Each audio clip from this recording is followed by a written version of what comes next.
السلام علیکم ورحمۃ اللہ وبرکاتہ۔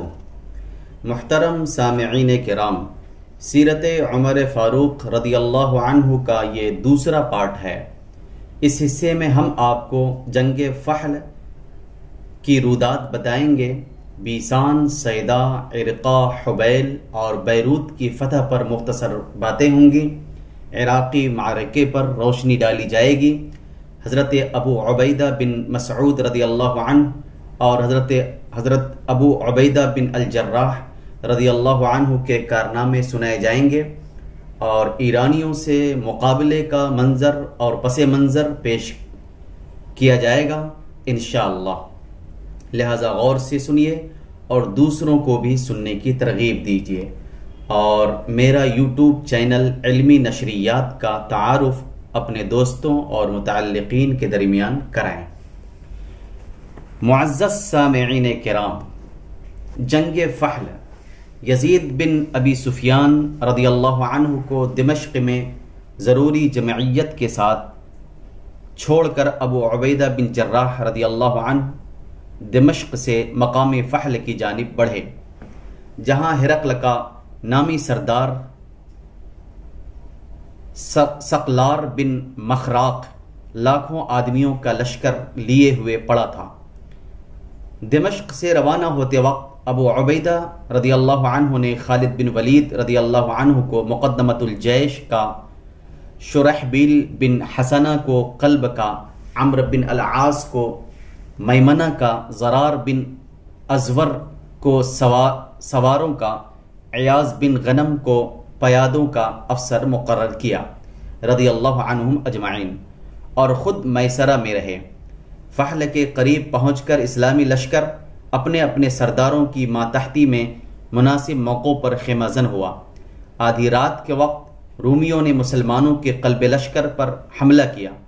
شرحبیل بن حسنہ رضی اللہ عنہ مقابل ہوئے۔ لڑائی کا شور و غل سن کر تمام مسلمان سردار اپنا اپنا لشکر لے کر میدان میں آ گئے، اور ہنگامہ پوری شدت اور تیزی سے گرم ہوا۔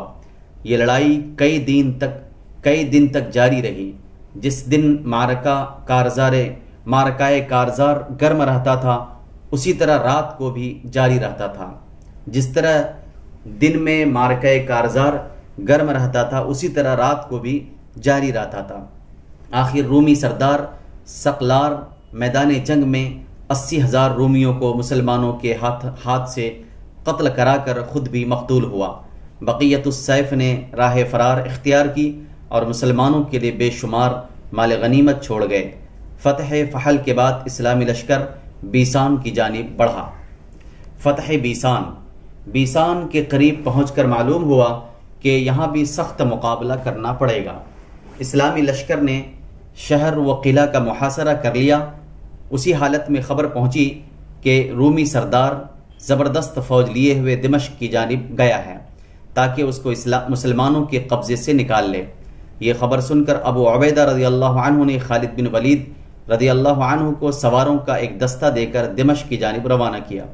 رومی سردار جب دمشق کے قریب پہنچا تو یزید بن ابی سفیان عامل دمشق اس کے مقابلے کو نکلے، اور ہنگامہ جدال و قتال گرم ہوا۔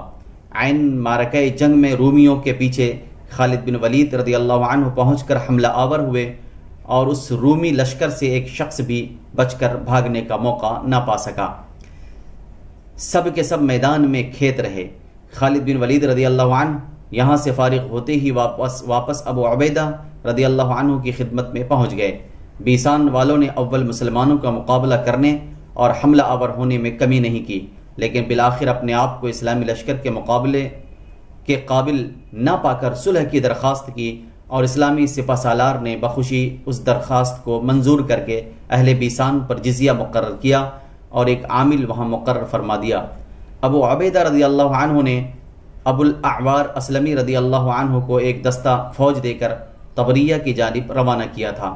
اہل طبریہ نے بیسان والوں کا انجام دیکھ کر ابو الاعور رضی اللہ عنہ کو بمصالحت شہر سپرد کر دیا۔ سیدا، عرقہ، حبیل اور بیروت کی فتح۔ یزید بن ابی سفیان رضی اللہ عنہ نے دمشق کے انتظام پر قابو پا کر اپنے بھائی معاویہ بن ابی سفیان رضی اللہ عنہ کو ایک دستہ فوج دے کر عرقہ کی جانب روانہ کیا۔ انہوں نے عرقہ کو فتح کر لیا۔ پھر یزید بن ابی سفیان صیدا، حبیل و بیروت کی طرف متوجہ ہوئے اور معمولی زود خرد کے بعد ان تمام مقامات پر مسلمانوں کا قبضہ ہو گیا۔ اس طرح دمشق اور تمام علاقہ اردن مسلمانوں کے قبضے میں آ گیا۔ عراقی معرکے۔ فتح یرموک کے بعد ملک شام میں مذکورہ بالا فتوحات مسلمانوں کو حاصل ہو چکی، تو انہوں نے اب حمص کی طرف، جہاں قیصر ہرقل فروکش تھا، بڑھنے کی تیاریاں کیں۔ اب ملک شام اور رومی لشکروں کے ساتھ مسلمانوں کی معرکہ آرائیوں کے حالات اور وہ واقعات بیان کرنے سے پیشتر مناسب معلوم ہوتا ہے کہ ملک عراق کے ان حالات و واقعات کو بھی بیان کر دیا جائے جو خلافت فاروقی کی ابتدا سے لے کر اب تک وقوع پذیر ہوئے تھے۔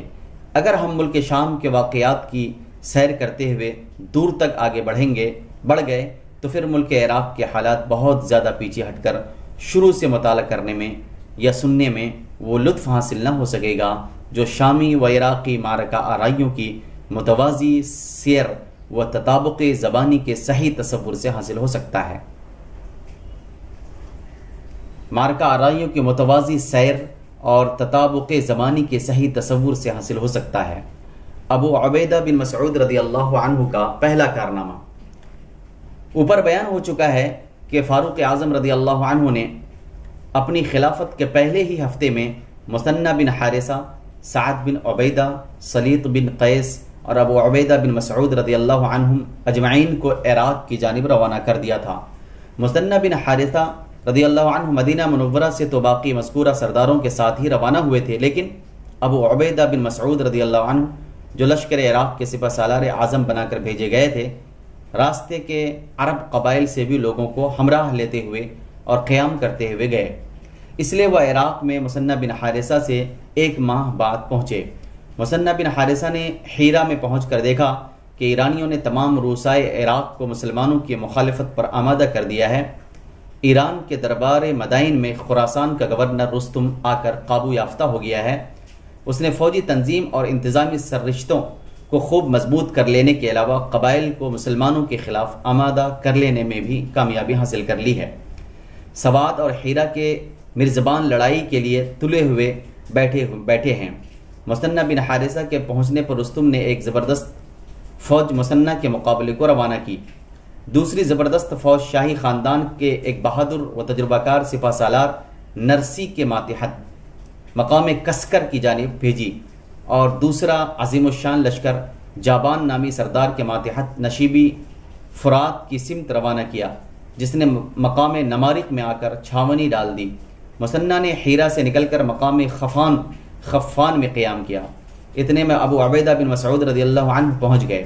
انہوں نے تمام فوج کی سپہ سالاری اپنے ہاتھ میں لے لی۔ مثنى بن حارثہ رضی اللہ عنہ کو سواروں کی سرداری سپرد کر کے مقام خفان میں چھوڑا اور خود مقام نمارق میں جابان پر حملہ آور ہوئے۔ بڑی خونریز جنگ ہوئی۔ آخر ابو عبیدہ رضی اللہ عنہ نے بذات خود اللہ اکبر کہہ کر لشکر ایران پر سخت حملہ کیا اور ان کی صفوف کو درہم برہم کر کے جمعیت کو منتشر کر دیا۔ مسلمانوں نے اپنے سپہ سالار کی اقتدا میں جی توڑ کر اپنے شیرانہ و جواں مردانہ حملے کیے کہ ایرانی میدان خالی چھوڑ کر بھاگ نکلے۔ ایرانی سپہ سالار جابان کو اسلامی لشکر کے ایک بہادر مطر بن فضہ ربیعی نے گرفتار کر لیا، جس کو یہ معلوم نہ تھا کہ یہ سپہ سالار ہے۔ جابان نے اس سے کہا کہ تم مجھ کو گرفتار کر کے کیا کرو گے؟ میں تم کو 2 نہایت قیمتی غلام دوں گا، تم مجھ کو امان دے دو۔ مطر نے اس کو امان دے کر چھوڑ دیا۔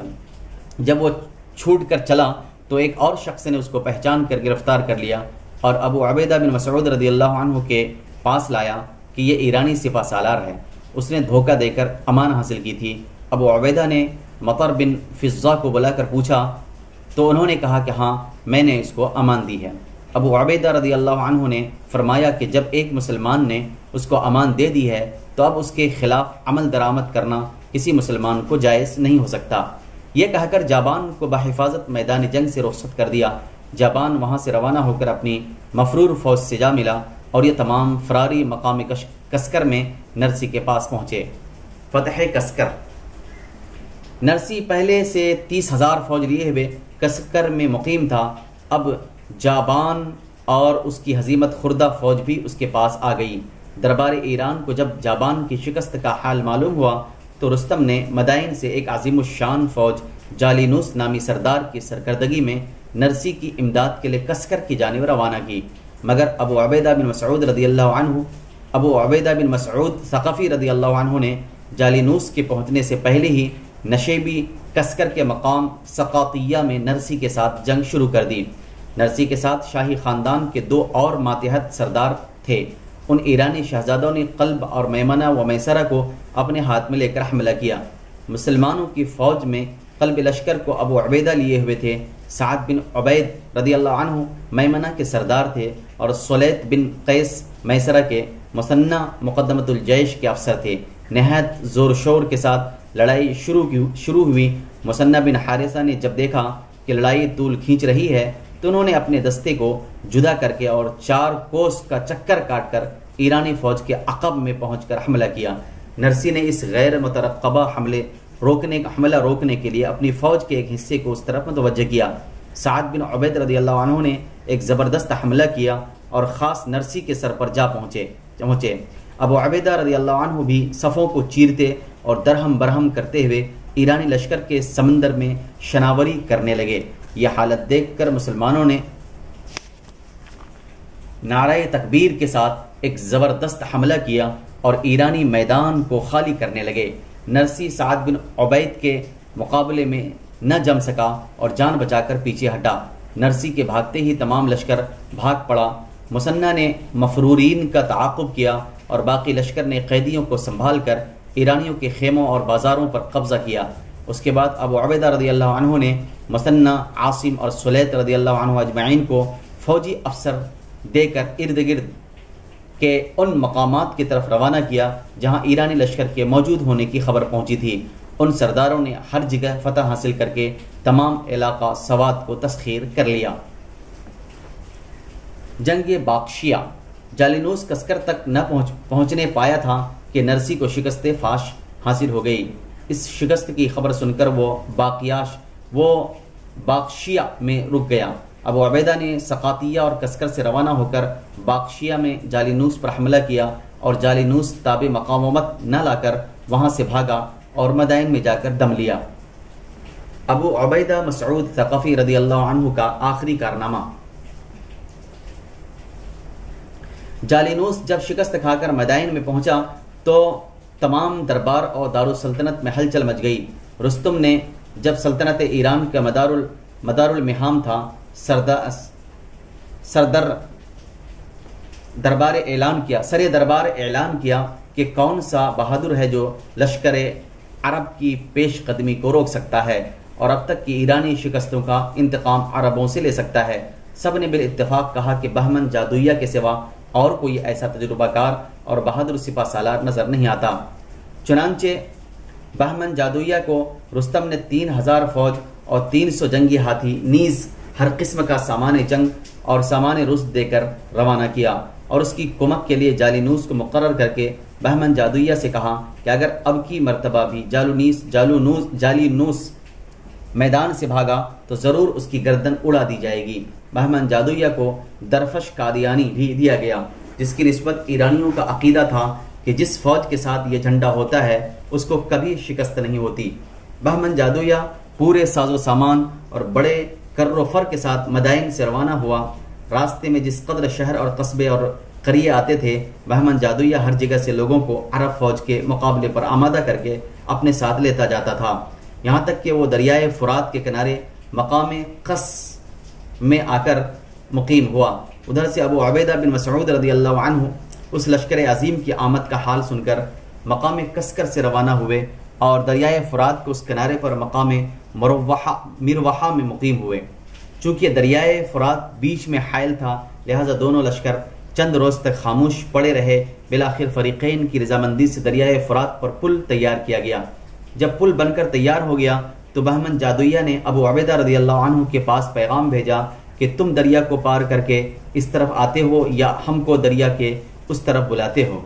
اگرچہ دوسرے سرداروں کی رائے یہی تھی کہ اہل فارس کو دریا کے اس طرف بلانا چاہیے، لیکن ابو عبیدہ رضی اللہ عنہ نے یہی پسند کیا کہ ہم دریا کے اس پار جا کر ایرانیوں کا مقابلہ کریں۔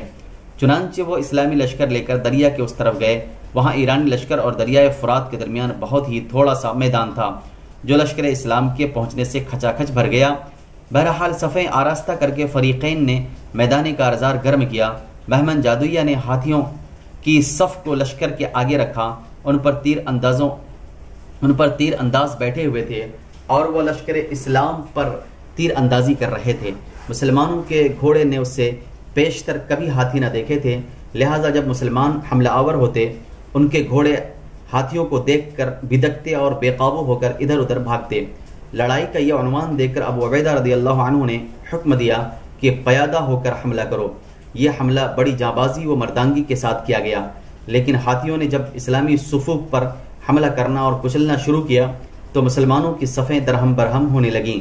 ابو عبیدہ رضی اللہ عنہ نے بلند آواز سے لوگوں کو جرأت دلائی اور کہا کہ ہاتھیوں کی سونڈوں کو تلوار سے کاٹو۔ یہ کہہ کر انہوں نے خود ہاتھیوں پر حملہ کیا اور یکے بعد دیگرے کئی ہاتھیوں کی سونڈیں کاٹ کر ان کے اگلے پاؤں تلوار کی ضرب سے کاٹے اور اس طرح ہاتھیوں کو گرا کر ان کے سواروں کو قتل کیا۔ اپنے سپاہ سالاروں کی یہ بہادری دیکھ کر دوسروں کو بھی جرأت ہوئی اور مسلمانوں نے ایرانی ہاتھیوں کے مقابلے میں شیرانہ حملے کیے۔ عین اس حالت میں کہ معرکہ کارزار تیزی سے گرم تھا، ابو عبیدہ بن مسعود رضی اللہ عنہ سپہ سالار لشکر اسلام پر جنگی ہاتھی نے حملہ کیا۔ ابو عبیدہ رضی اللہ عنہ نے نہایت چابک دستی سے تلوار کا وار کیا اور ہاتھی کی سونڈ کٹ کر الگ جا پڑی، لیکن ہاتھی نے اسی حالت میں آگے بڑھ کر ان کو گرا دیا اور سینے پر پاؤں رکھ دیا، جس سے ان کی پسلیاں چور چور ہو گئیں۔ ابو عبیدہ کی شہادت کے بعد ان کے بھائی حکم نے فوراً آگے بڑھ کر علم اپنے ہاتھ میں لیا، لیکن وہ بھی ہاتھی پر حملہ آور ہو کر ابو عبیدہ کی طرح شہید ہو گئے۔ ان کے بعد قبیلے بنو ثقیف کے اور 6 آدمیوں نے یکے بعد دیگرے علم ہاتھ میں لیا اور جام شہادت نوش کیا۔ 8ویں شخص جنہوں نے علم کو سنبھالا مثنى بن حارثہ رضی اللہ عنہ تھے۔ انہوں نے علم ہاتھ میں لیتے ہی مدافعت اور استقامت میں جرأت کا اظہار کیا، لیکن لوگ اپنے 7 سرداروں کو یکے بعد دیگرے قتل ہوتے دیکھ کر اور ہاتھیوں کی حملہ آوری کی تاب نہ لا کر فرار پر آمادہ ہو چکے تھے۔ ان بھاگنے والوں کو روکنے کے لیے عبداللہ بن مرثد ثقفی رضی اللہ عنہ نے جا کر پل کے تختے توڑ دیے اور رسے کاٹ دیے اور کہا کہ لوگوں اب بھاگنے کا راستہ بھی بند ہو گیا، لہٰذا مرو جس طرح تمہارے بھائی اور تمہارے سردار شہید ہو چکے ہیں۔ پل کے ٹوٹنے سے یہ خرابی ہوئی کہ لوگ دریا میں کودنے اور پانی میں غرق ہونے لگے۔ مثنى رضی اللہ عنہ بچی کھچی فوج کو سمیٹ کر اور ابو محن ثقفی وغیرہ سرداروں کو ہمراہ لے کر میدان میں ڈٹ کر کھڑے ہو گئے۔ ساتھ ہی پل کے تیار کرنے کا حکم دیا اور تمام لشکر میں اعلان کرایا کہ میں ایرانی لشکر کو آگے بڑھنے سے روکے ہوئے ہوں۔ مثنى نے بڑی بہادری اور جاں کے ساتھ ایرانیوں کے حملے کو روکا اور جب مسلمان دریا کے دوسری طرف عبور کر گئے تب سب سے آخر میں خود پل کے راستے اس طرف آئے۔ مسلمانوں کی تعداد 9000 تھی، جس میں سے 4000 اور بروایت دیگر 6000 شہید ہو گئے۔ سولید بن قیس، عتبہ و عبداللہ پیسرانی، قبطی بن قیس، عبادہ بن قیس بن المسکن، ابو امیہ فزاری رضی اللہ عنہ مجمعین وغیرہ صحابی بھی انہی شہداء میں شامل تھے۔ ایرانیوں کے بھی 6000 آدمی مارے گئے، لیکن اب تک کی تمام لڑائیوں کے مقابلے مسلمانوں کا اس لڑائی میں نسبتاً زیادہ نقصان ہوا، اور اسی لڑائی میں ایسا اتفاق بھی ہوا کہ مسلمان ایرانیوں کے مقابلے سے فرار بھی ہوئے، لیکن ہر ایک شخص جو فرار کی عار گوارا کرنے پر مجبور ہوا مدت العمر ندامت و شرمندگی سے لوگوں کو اپنا منہ نہ دکھانا چاہتا تھا۔ بہمن جادویہ کی اتنی ہمت نہ تھی کہ وہ فرات کو عبور کر کے مسلمانوں پر جو بہت ہی تھوڑے اور خستہ حالت میں رہ گئے تھے حملہ آور ہوتا اور وہیں سے مدائن کی جانب چل دیا۔ یہ لڑائی ماہ شعبان سن 13 ہجری کو واقع ہوئی۔ جنگ بویب۔ فاروق اعظم رضی اللہ عنہ کو جب ابو عبیدہ بن مسعود رضی اللہ عنہ کی شہادت اور مسلمانوں کے نقصان عظیم کا حال معلوم ہوا تو انہوں نے خاص اہتمام کے ساتھ ایرانیوں کے مقابلے کی تیاریاں شروع کیں، قبائل کی طرف قاصد بھیجے اور لوگوں کو لڑائی کے لیے ترغیب دی۔ چنانچہ متعدد قبائل فاروق اعظم رضی اللہ عنہ کی خدمت میں حاضر ہوئے اور مدینہ منورہ سے مثنہ بن حارثہ کی امداد کے لیے عراق کی طرف روانہ کیے۔ مثنہ نے بھی عراق عرب میں فوجی بھرتی جاری کر کے ایک نئی فوج عراق عرب کی مرتب فرما لی تھی۔ ان تیاریوں کا حال دوبارہ ایران کو معلوم ہوا تو وہاں سے رستم ایران کا وزیر اعظم اور وزیر جنگ نے مہران ہمدانی کو سالار جنگ بنا کر 12,000 منتخب فوج کے ساتھ روانہ کیا۔ مہران کے انتخاب کی وجہ یہ بھی تھی کہ اس نے ملک عرب میں تربیت و پرورش پائی تھی اور وہ اہل عرب اور عربی لشکر کی قوت کا صحیح اندازہ کر سکتا تھا۔ مثنہ رضی اللہ عنہ نے مہران ہمدانی کی روانگی کا حال سن کر اپنی تمام افواج کو دریائے فرات کے کنارے مقام بویب میں مجتمع کیا۔ مہران بھی بویب کے بالمقابل فرات کے دوسرے کنارے پہنچ کر خیمہ زن ہوا اور مثنہ بن حارثہ کے پاس پیغام بھیجا کہ تم خود دریائے فرات کو عبور کر کے اس طرف آؤ یا ہم کو دریائے فرات کے عبور کرنے کا موقع دو کہ ہم اس طرف آ کر صفوف آراستہ کریں۔ مثنہ رضی اللہ عنہ چونکہ گزشتہ جنگ میں دریا کے عبور کرنے کا تلخ تجربہ دیکھ چکے تھے، لہٰذا انہوں نے جواباً کہلا بھیجا کہ تم ہی فرات کو عبور کر کے اس طرف آ جاؤ۔ چنانچہ مہران اپنی تمام ایرانی افواج اور جنگی ہاتھیوں کو لے کر دریا کے اس طرف آیا اور سب سے آگے پیادوں کو رکھ کر ان کے پیچھے ہاتھیوں کی صفوں کو کھڑا کیا، جن پر تیر انداز سوار تھے۔ دائیں بائیں سواروں کے دستے تھے۔ ادھر سے اسلامی فوج بھی مقابلے کے لیے سب بستہ ہو کر تیار ہو گئی۔ ایرانیوں نے حملہ کیا، مسلمانوں نے ان کا بڑی پامردی اور جوامردی کے ساتھ مقابلہ کیا۔ طرفین سے خوب داد شجاعت دی گئی۔ بالآخر ایران کو مسلمانوں کے مقابلے میں شکست ہوئی۔ جب ایرانیوں کو بھاگتے ہوئے دیکھا تو مثنہ بن حارثہ سپہ سالار اسلام نے دوڑ کر پل کو توڑ دیا تاکہ ایرانی بآسانی دریا کو عبور کر کے بھاگ نہ سکیں۔ نتیجہ یہ ہوا کہ بہت سے ایرانی قتل ہوئے اور بہت سے غرق دریا ہوئے۔ مہران ہمدانی میدان جنگ میں مارا گیا۔ ایرانی لشکر کے تقریباً 1,00,000 آدمی بروایت ابن خلدون اس لڑائی میں مقتول ہوئے اور مسلمانوں کے لشکر سے صرف 100 آدمی شہید ہوئے۔ ایرانی لشکر سے جو بچ کر بھاگے ان کا تعاقب مسلمانوں نے مقام سابات تک کیا۔ اس لڑائی کے بعد سوات سے دجلہ تک کا تمام علاقہ مسلمانوں کے قبضہ و تصرف میں آ گیا۔ یہ لڑائی ماہ رمضان سن 13 ہجری میں ہوئی۔ بویب کی شکست۔ مہران کے قتل اور لشکر عظیم کی بربادی کا حال معلوم ہو کر نہ صرف دربار ایران بلکہ تمام ملک ایران میں کوہرام برپا ہو گیا۔ لڑائی کے اس نتیجے کا حال سن کر 1,00,000 ایرانی اور 100 عرب مقتول ہوئے۔ ہر شخص حیران ہو جاتا تھا۔ غرض ایرانیوں کے دلوں پر عربوں کی بہادری کا زبردست سکہ بیٹھ گیا۔ اس وقت اگرچہ ایران کے تمام امور سلطنت رستم بن فرخ زاد کے ہاتھ میں تھے، لیکن تخت ایران پر برائے نام ایک عورت جو شاہی خاندان سے تعلق رکھتی تھی تخت نشین تھی۔ اس شکست فاش اور نقصان عظیم کا حال سن کر ہر ایک شخص کی زبان پر یہ فقرہ جاری تھا کہ عورت کی سلطنت پہ فوج کا فتح مند ہونا دشوار ہے۔ چنانچہ تمام روسائے ملک اور عمرائے دربار نے شاہی خاندان کے ایک نوجوان یزدجرد کو تلاش کیا اور اس عورت کو تخت سے اتار کر یزدجرد کو تخت سلطنت پر بٹھایا۔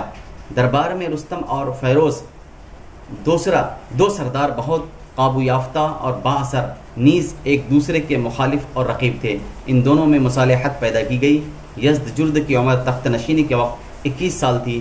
یزدجرد کے تخت نشین ہوتے ہی عمرا و روسا نے اپنی مخالفتوں کو فراموش کر کے ملک و سلطنت کی حفاظت و خدمت کے لیے کمر باندھی، اور تمام وہ صوبے دار جو دربار ایران کی بد انتظامیوں کے سبب سے بد دل ہو رہے تھے یک لخت چستی و مستعدی کا اظہار کرنے لگے، اور سلطنت ایران میں عربوں کے مقابلے کی ایک تازہ روح پیدا ہو گئی۔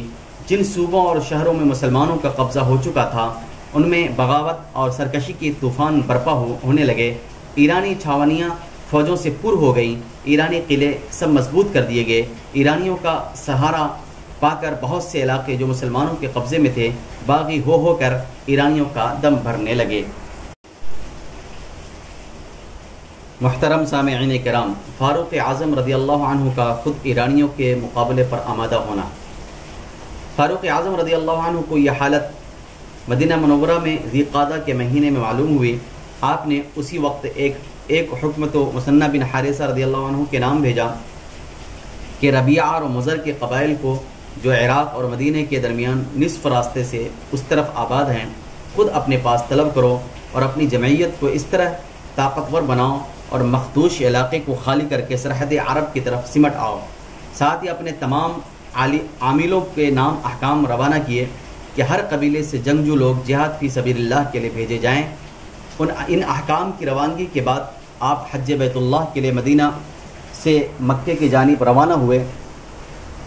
حج بیت اللہ سے فارغ ہو کر مدینہ منورہ واپس تشریف لائے تو ملک کے ہر حصے سے لوگوں کے گروہ آنے شروع ہوئے اور دیکھتے ہی دیکھتے تمام میدان مدینہ آدمیوں سے پر نظر آنے لگا۔ فاروق اعظم رضی اللہ عنہ نے طلحہ رضی اللہ عنہ کو ہراول کا سردار مقرر فرمایا، زبیر بن العوام رضی اللہ عنہ کو میمنہ پر اور عبد الرحمن بن عوف رضی اللہ عنہ کو میسرہ پر مقرر فرما کر خود سپہ سالار بن کر اور فوج لے کر روانگی کا عزم فرمایا۔ علی رضی اللہ عنہ کو بلا کر مدینہ منورہ میں اپنا قائم مقام بنایا اور فوج لے کر مدینے سے روانہ ہوئے اور چشمہ زرار پر آ کر قیام کیا۔ اس تمام فوج میں لڑائی کے لیے بڑا جوش پیدا ہو گیا تھا، کیونکہ خلیفہ وقت خود اس فوج کا سپہ سالار تھا۔ عثمان بن عفان رضی اللہ عنہ نے فاروق اعظم رضی اللہ عنہ کی خدمت میں حاضر ہو کر عرض کیا کہ آپ کا خود ایران جانا مناسب معلوم نہیں ہوتا۔ فاروق اعظم رضی اللہ عنہ نے تمام سرداران فوج اور عام لشکری لوگوں کو ایک جلسہ عظیم میں مخاطب کر کے مشورہ طلب کیا تو کثرت رائے خلیفہ وقت کے ارادے کے موافق ظاہر ہوئی، یعنی لشکری لوگوں نے خلیفہ وقت کے بحیثیت سپہ سالار ملک ایران کی طرف جانے کو مناسب سمجھا، لیکن عبد الرحمن بن عوف رضی اللہ عنہ نے فرمایا کہ میں اس رائے کو ناپسند کرتا ہوں۔ خلیفہ وقت کا خود مدینے سے تشریف لے جانا خطرے سے خالی نہیں، کیونکہ اگر کسی سردار کو میدان جنگ میں ہزیمت حاصل ہو تو خلیفہ وقت بآسانی اس کا تدارک کر سکتے ہیں، لیکن اللہ نہ کرے کہ خود خلیفہ وقت کو میدان جنگ میں کوئی چشم زخم پہنچے تو پھر مسلمانوں کے کام کا سنبھلنا دشوار ہو جائے گا۔ یہ سن کر مدینہ منورہ سے علی رضی اللہ عنہ بھی بلوائے گئے اور تمام اکابر صحابہ سے اس کے متعلق مشورہ کیا گیا۔ علی اور تمام جلیل القدر صحابہ نے عبد الرحمن بن عوف کی رائے کو پسند کیا۔ فاروق اعظم رضی اللہ عنہ نے دوبارہ لشکری لوگوں کو مخاطب کر کے فرمایا کہ میں تمہارے ساتھ خود عراق کی جانب جانے کو تیار تھا، لیکن صحابہ کرام کے تمام صاحب الرائے حضرات میرے جانے کو ناپسند کرتے ہیں، لہٰذا میں مجبور ہوں اور کوئی دوسرا شخص تمہارا سپہ سالار بن کر تمہارے ساتھ جائے گا۔ اب صحابہ کرام کی مجلس میں یہ مسئلہ پیش کیا گیا کہ کس کو سپہ سالار عراق بنا کر بھیجا جائے۔ علی رضی اللہ عنہ نے انکار فرمایا۔ ابو عبیدہ و خالد رضی اللہ عنہما ملک شام میں مصروف پیکار تھے۔ معزز سامعین کرام، اسی غور و فکر کی حالت میں عبد الرحمن بن عوف رضی اللہ عنہ نے فرمایا کہ میں ایک شخص کا نام لیتا ہوں، اس سے بہتر دوسرا شخص نہیں بتایا جا سکتا۔ یہ کہہ کر انہوں نے سعد بن ابی وقاص رضی اللہ عنہ کا نام لیا۔ انہوں نے ان کی تائید کی اور عمر فاروق رضی اللہ عنہ نے بھی پسند فرمایا، یعنی صحابہ کرام نے ان کی تائید کی اور عمر فاروق رضی اللہ عنہ نے بھی پسند فرمایا۔ سعد بن ابی وقاص رضی اللہ عنہ نبی اکرم صلی اللہ علیہ وسلم کے ماموں اور بڑے عالی مرتبہ صحابی تھے۔ ان دنوں سعد رضی اللہ عنہ قبیلہ حوازن کے صدقات کی وصولی پر مامور تھے۔ اسی وقت ان کو خط لکھ کر بھیجا گیا کہ فوراً مدینے کی طرف آؤ۔ چنانچہ سعد رضی اللہ عنہ چند روز کے بعد فاروق اعظم کی خدمت میں پہنچے۔ لشکر مقام زرار میں مقیم رہا۔ فاروق اعظم رضی اللہ عنہ نے سعد بن ابی وقاص کو مناسب ہدایات کی اور ہر ایک چھوٹے بڑے واقعے سے اطلاع دیتے رہنے کی تاکید کر کے اور سپہ سالار افواج بنا کر روانہ کیا۔ سعد بن ابی وقاص رضی اللہ عنہ 4000 کا لشکر لے کر روانہ ہوئے اور 18 منزلیں طے کر کے مقام ثعلبہ میں پہنچ کر مقیم ہوئے۔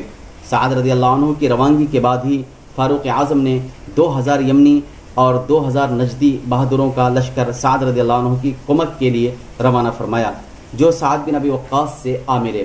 مثنہ بن حارثہ رضی اللہ عنہ موضع ذی وقار میں 8000 آدمیوں کا لشکر لیے ہوئے سعد بن ابی وقاص رضی اللہ عنہ کی آمد کے منتظر پڑے تھے کہ سعد کے ساتھ مل کر فرات کی طرف بڑھیں۔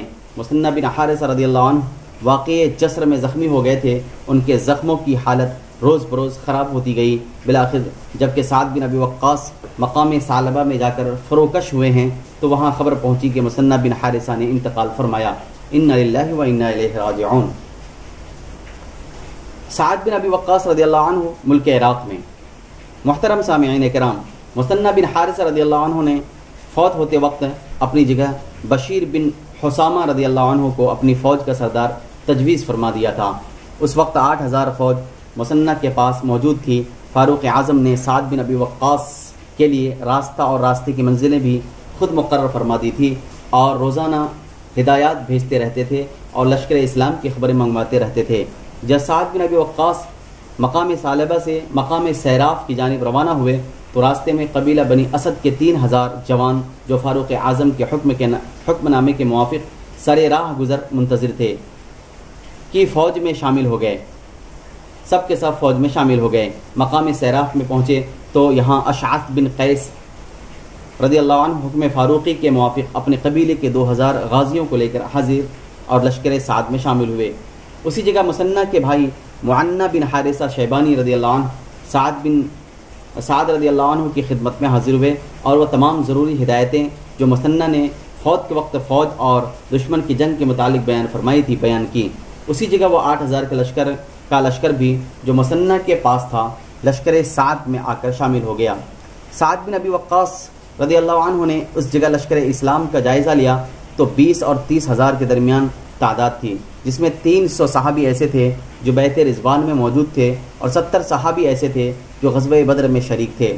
سعد بن ابی وقاص رضی اللہ عنہ ابھی مقام سیراف ہی میں مقیم تھے کہ فاروق اعظم کا فرمان ان کے نام پہنچا کہ قادسیہ کی طرف بڑھو اور قادسیہ میں پہنچ کر اپنے مورچے ایسے مقام پر قائم کرو کہ تمہارے آگے فارس کی زمین ہو اور تمہارے پیچھے عرب کے پہاڑ ہوں۔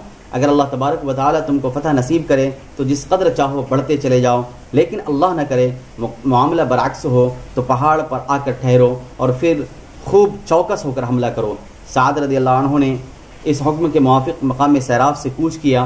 زبیر بن عبداللہ بن قتادہ رضی اللہ عنہ رحمۃ اللہ علیہ کو مقدمۃ الجیش کا، عبداللہ بن معتصم رحمۃ اللہ علیہ کو میمنہ کا، شرحبیل بن صمت کندی رحمۃ اللہ علیہ کو میسرہ کا، عاصم بن عمرو تمیمی رحمۃ اللہ علیہ کو ساقہ کا سردار مقرر کیا۔ لشکر سعد میں سلمان فارسی رضی اللہ عنہ سامان رشد کے افسر اعلیٰ تھے۔ عبد الرحمن بن ربیعہ باہلی قاضی و خزانچی تھے۔ بلال ہجری مترجم اور زیاد بن ابی سفیان کاتب یا سیکریٹری تھے۔ سعد رضی اللہ عنہ اپنا لشکر لیے ہوئے مقام سیراف سے قادسیہ کی طرف جا رہے تھے کہ راستے میں مقام غدیب آیا یا غدیب آیا جہاں ایرانیوں کا میگزین تھا، اس پر قبضہ کرتے ہوئے قادسیہ پہنچے۔ قادسیہ پہنچ کر لشکر فارس کے انتظار میں قریباً 2 ماہ انتظار کرنا پڑا۔ اس زمانے میں لشکر اسلام کو جب سامان رشد کی ضرورت ہوتی تو ایرانی علاقوں پر مختلف دستے چھاپے مارتے اور ضروری سامان حاصل کرتے۔ مدائن سے رستم کی روانگی۔ محترم سامعین کرام، دارالسلطنت ایران میں پہم خبریں پہنچنی شروع ہوئیں کہ قادسیہ میں عربی لشکر کا قیام ہے اور فرات وغیرہ کا درمیانی علاقہ عربوں نے لوٹ کر ویران کر دیا ہے۔